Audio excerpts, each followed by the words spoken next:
Şimdi niye böyle 8 derece bir havada kısa kollu ve şortla olduğumu soracak olursanız bunu açıklamak için aksiyon kamerasına geçtim. Artık bundan sonraki çekimler pocket'la değil action'la. Hadi bakalım başlıyoruz.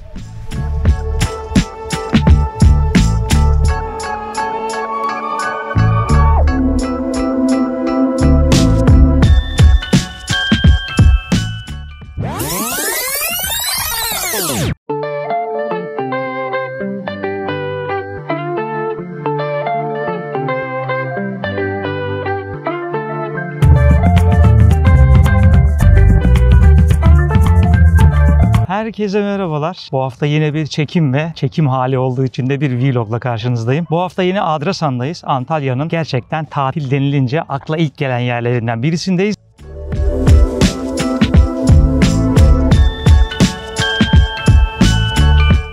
Aslında bu arkamda görmüş olduğunuz mekanı daha önce çektim, tanıyorsunuz. Şu an Adrasan villa evlerindeyiz. Yani Hilmi abinin misafiriyiz. Gerçekten burası çok doğal, çok keyifli ve tam anlamıyla bir kafa dinlemelik mekandı. Peki daha önce çektiğimiz bir yere niye geldik diyecek olursanız, bu sefer her bir villanın içine havuz yaptırma işine girmişler ve sıcak su havuzu. Şimdi size tesisi, mekanı, yeme içme olanaklarını, harika hobi bahçesini, kümesinizden kendinizin alabileceğiniz yumurtaları, akşam masa başında mangal keyfini ve hava şu an dışarıda yaklaşık 8-9 derece, üstü kapalı, sıcak havuzda ise tam 32 derece. Gerçekten kışın tatil yapabileceğiniz yegane yerlerden birindeyiz. Haydi o zaman videoya geçiyoruz. İstikamet Hobi Bahçesi. Marş marş.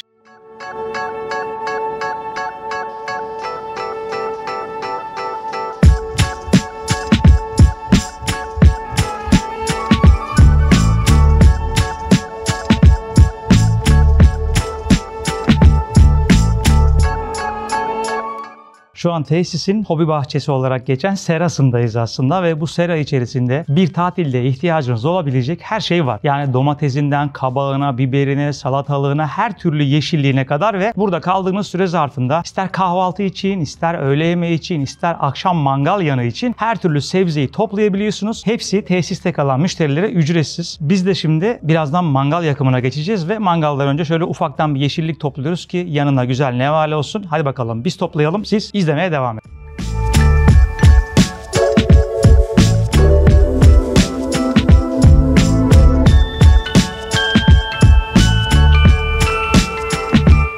Şimdi kümese geldik. Az önce bahsettiğim gibi seradan yiyecek içeceğinizi alıyorsunuz. Sabahları da geliyorsunuz kümesten mis gibi yumurtalarınızı topluyorsunuz. Yine yumurtalar da her türlü burada kalan müşteriye ikram. Gerçekten böyle ufak tefek teferruatlar gibi gözüküyor ama tatile geldiğinizde işte hani taze sebze meyve yiyebiliyor olmak, taze yumurta alabiliyor olmak gerçekten keyifli oluyor. Çünkü tatil dediğiniz şey aslında bir nevi deşarj ve burası size tamamıyla o ortamı sağlıyor diyebilirim.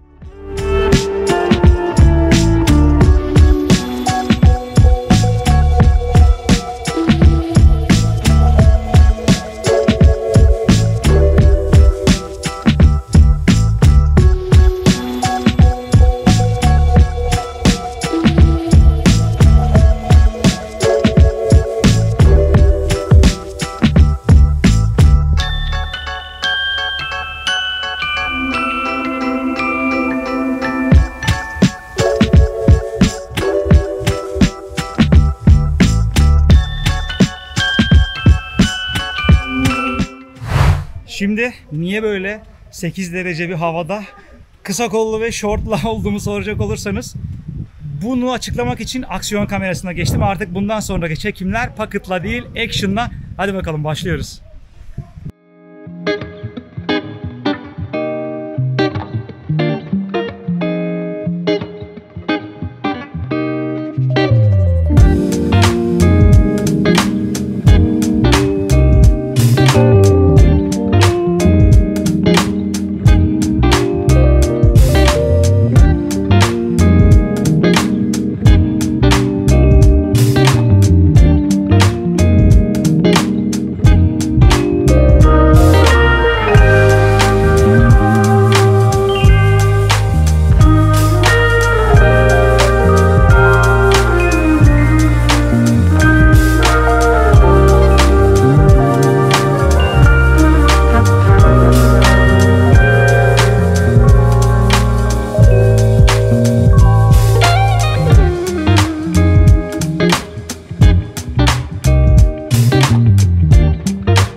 Az önceki halimizden eser yok diyebilirim. Gerçekten dışarısı soğuk. Bakmayın yani hani sıcak havuz ve üstü kapalı olmasa bence giremeyebilirdik. Çünkü içerinin sıcaklığı mükemmel. Havuz bir harika ve bu sayede biraz böyle stresimizi attık. Yaklaşık 2-2,5 saattir de havuzdayız artık. Ellerimiz falan bembeyaz oldu. Şimdi yavaştan yemek işlerine girişeceğim. Mangalı yakacağız. Bakın mangal içinde işletme şöyle güzel bir şey düşünmüş. Bence bu da yine bir incelik. Mangallar bu şekilde mermer bir masanın ortasına gömülmüş. Yani siz mangalınızı pişirirken rahat bir şekilde yemeğinizi yemeye devam edebiliyorsunuz. Bak tefek çok güzel detayla dolu burası. Gerçekten biz geçen sene geldiğimizde bahçede aşırı keyifli vakit geçirmiştik ki Nisan ayında gelmiştik. Yani Antalya'da tatil için aslında serin bir aydı. Şimdi ise sıcak havuzun yapılmasıyla birlikte artık bence yaz kış tatilin gerçekten çok keyifli bir noktası haline gelmiş. Burası böyle güzel çitle çevrilmiş, mahremiyete önem verilen bir yerde. Bakın gördüğünüz gibi etrafınız tamamen orman. Yani etrafta başka bir yer yok. Yanda bir tane daha böyle ev var. O evle sizin aranızda ayrıyetten yine bir yürüyüş yolu ve çitli bir bölüm var. Yani birbirinizi hiçbir şekilde görmüyorsunuz. Kesinlikle burayı tecrübe etmelisiniz. Biz şimdiden gerçekten bütün bu iş yoğunluğunun kirini pasını üzerimizden attık diyebilirim. Hadi bakalım. Ben şimdi yemeğe geçiyorum. Siz izlemeye devam edin.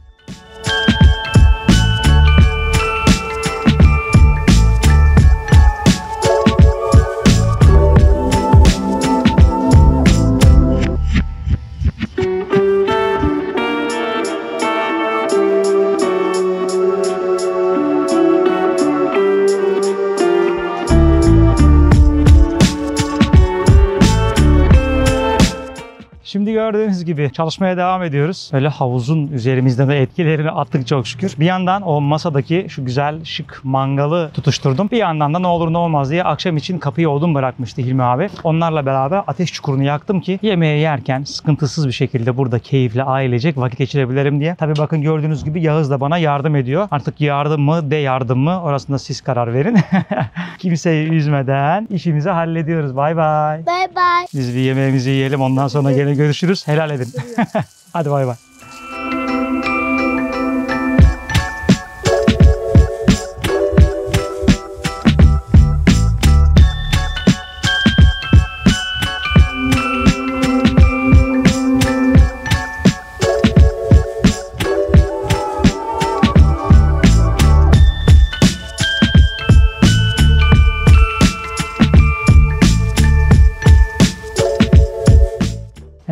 Nihayetinde artık yemeği de bitirdik. Havuz keyfimizi de bitirdik. Ateş çukurunu yaktık ve artık başında birazcık dinlenmek istiyoruz. Şimdi birazdan çay faslımız başlayacak. Gerçekten tesis acayip keyifli diyebilirim. Yani kış tatili yapmak zaten bence yaz tatilinden daha güzel. Belki bana kızacak olanlar olabilir içinde ama Antalya'da yaşayınca zaten çok aslında biz yazdan bıkan bir halkız diyebilirim. O yüzden kışın böyle soğuk havada mümkünse kar yağdığı zamanlarda tatil yapmak aşırı keyifli oluyor. Bugün de yine o tadı aldığımızı düşünüyorum. Şu an çayımızı demledik. Taze sıkılmış nar sularımız vardı. Efsane. Buraya yine gelenlere Hilmi Bey'in ikramı. Aşırı lezzetli. Yine bahçeden limon ve portakal toplayabiliyorsunuz. Onlar da çok lezzetli ki zaten Ela jacuzzi'deyken kızım bol miktarda portakal suyuna doydu. Şimdilik biraz böyle artık ağırdan alacağız. Dinlenme moduna geçeceğiz. Maalesef bugün burada kalma imkanımız yok. Yarın malum pazartesi. Araya sıkışmış bir tatil gibi düşünebilirsiniz. Ama biz yine çok keyif aldık. Sabahtan beri buradayız. Amacımız çocukları biraz eğlendirmek, biraz çekim yapmak ve kafa dağıtmak. Onu da yaptığımızı düşünüyorum. Artık bundan sonrası bize keyif. Hadi bakalım. Devam.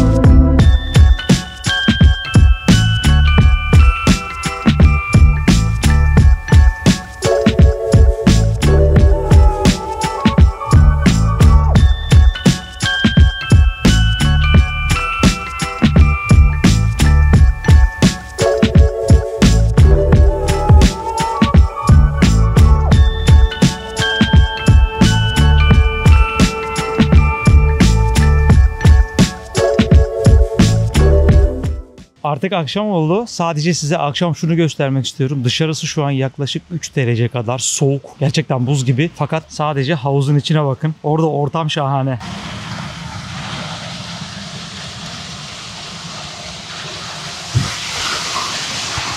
Dışarıyla içerisi arasında bariz bir sıcaklık farkı var. Havuzun olduğu bölüm resmen hamam gibi.